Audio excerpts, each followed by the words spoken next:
பொங்கல் விடுமுறை முடிந்து பணிகளுக்கு செல்வதற்காக பேருந்து நிலையத்தில் குவிந்த பயணிகள்.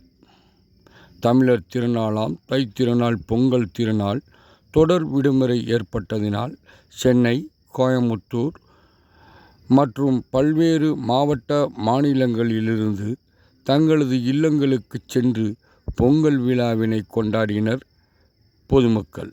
அதனைத் தொடர்ந்து விடுமுறை காலம் முடிந்து ஞாயிற்றுக்கிழமை நேற்று மதியம் முதலே திண்டுக்கல் பேருந்து நிலையத்தில் பயணிகள் கூட்டம் கூடத் துவங்கியது.